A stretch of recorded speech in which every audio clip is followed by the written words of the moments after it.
Ayurveda, chiropractic care, energy medicine, and I'm a nutritionist. So we have this really beautiful collection of holistic health therapies under this roof, and get to do really important healing work with our community, which I think is really special.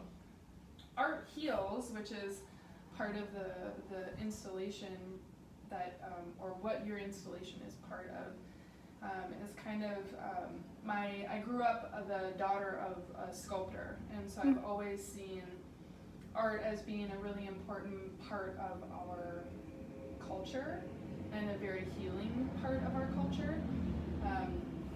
And so we host a rotation of artists here in this space that I feel like really embody that and share that work with the folks that come in our space. And it's such a shame that our space is mostly closed still. So we're doing very limited in-person sessions. Most of our practitioners are working virtually. So I'm really glad that we have this opportunity to like show your work in this space and that there's technology to allow that. And Jessie, how long has Wellness been here? We're going on our 6th year. Wow. Yep. It's beautiful. It's so hard to tell what sort of space it is, but it's so welcoming in here. Yeah, so I think so too.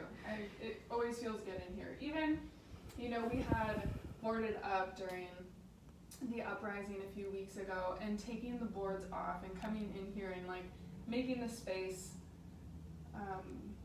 again, period, was just like coming home. I really do feel like this is a really loving, healing community. And it's funny because, it's not funny. It happens to me because I believe if people are doing their authentic or living their authentic life or their vision, that they're brought together sort of in synchronistic ways. And one of your clients connected us. Right. And then you reminded me that we actually crossed paths in like early 2000s. Right. So it's like, that gives me the chills. So I'm done. That's all.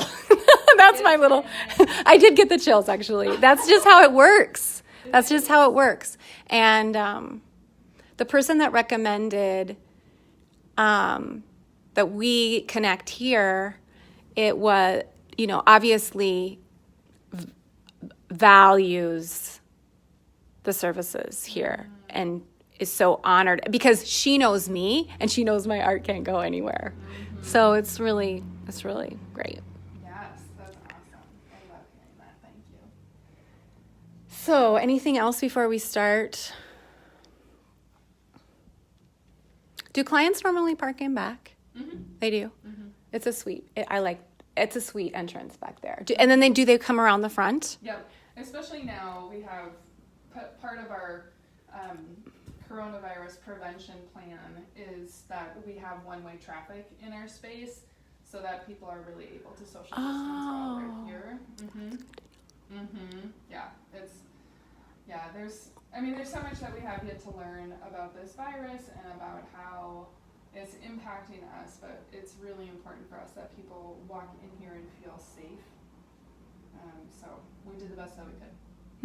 So we have a lot of signs around here telling you how to behave when you're here. One-way traffic. You and I are not a good example of this, but when you come here for our service, practitioners are wearing a mask. Everybody who comes in here to receive a service must be wearing a mask. So we're really very cautious about that. And then cleaning and sanitizing after every visit so that we're keeping wellness for well-being and not for illness. Great. Yeah. And Jessie and I are 6 feet apart at least. We are. My visual is always, could I lay down between us? I do that too. Yeah, because you're tall. You're tall. You're lovely.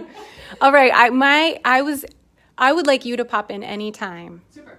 With anything you want to say about wellness, but the whole idea was I was going to start here in the entryway. Yes. And we'll look at. This is one of the only paintings I've completed in 2020, The Fox and the Koala. And this is titled The Teachers Among Us. And this was inspired by the Australian fires.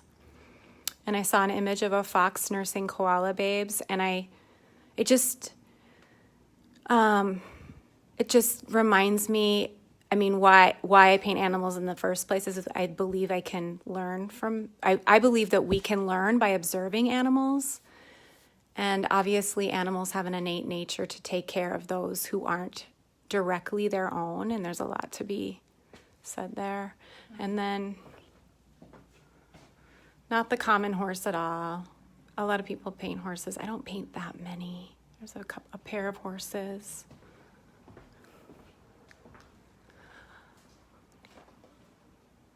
I don't know why this deer reminds me of Gina Easley. You can follow her. She has a family of deer living in her backyard in Eugene, Oregon. Amazing. And I love watching her. I love watching the deer, or her videos every day of the deer. We've had interest in that piece, like that's been a conversation starter. Oh, I think really? that, its location is definitely a good reason for that, but it's just also a very, very sweet painting. And anytime I see a deer, I mean, because I always look up totems for animals, I think, okay, gentleness. I need to be gentle with myself. It's a reminder. Beautiful. I'm going the wrong way with traffic here, but I'm gonna Here. go fast down here and just say these. Oh no, okay, so there's a fox here, but here are the cows, which Jesse initially knew me for, were the cows. And here's a fox. But I would say the cows were self-portraits. I think that's the easiest way to describe the cows. I don't paint them much anymore. I love this one, Free Your Mind. I've written a whole blog post about that one and how that came to be. Another horse. But the cows were, I didn't think I was going to talk about the cows, but I think still people don't understand about the cows that I loved how overlooked. I do not love how overlooked they are, but they are overlooked, and there's so much to appreciate about each individual cow. And so I wanted to highlight the individual characteristics of each cow, because we sometimes just put them in herds as a unit and not as individuals. And then as I painted each one, I noticed characteristics in each one that I wanted or thought I should nurture in myself. So that's the thing with the cows. And then we just have the rabbits over here. And these are just two of the rabbits that trying to think how many of these I have. I wish I wasn't prepared to think about that. But here's hurdle training, and then things are looking up, which I always need. And I always need to remind myself that things could be looking up. And when I painted this, I had no idea where we were headed, but I still can believe that things are looking up. And the rabbits were inspired by one of my favorite books, Watership Down, which I read on a regular basis. Watership Down is basically about a company of misfit rabbits that are a part of a patriarchal society, and they're being oppressed. And so they work together, and they use their skills and talents, and they each have at least one that comes in very handy. And what they do is they leave their warren and they leave to build a new one. So I love that idea of using our talents, working together, using our talents that may not be appreciated for the greater good. Working together to do that. And so that's what the rabbits are about. And I think that's all. Are there any rooms you want to show? Not to put you on the spot. I can just show you the main lobby area. And we usually, you know, pre-corona had nice cushy chairs for people to lounge in while they're waiting for appointments, but that was another one of our prevention plan, is we're really limiting the amount of time people spend here and limiting the number of surfaces that we can't. The surfaces, yes, surfaces. Yes. But you know, I feel like the thing that makes the rooms special are the people in them. So. Oh, ooh, I like that a lot. I mean, it's true, because otherwise it's just a room. But I do feel like our space is very cozy, clean, welcoming, which is a vibe that each room does show too. Okay, well, we will sign off. Thank you for following us here, following along. My first one ever. Good job. Good job.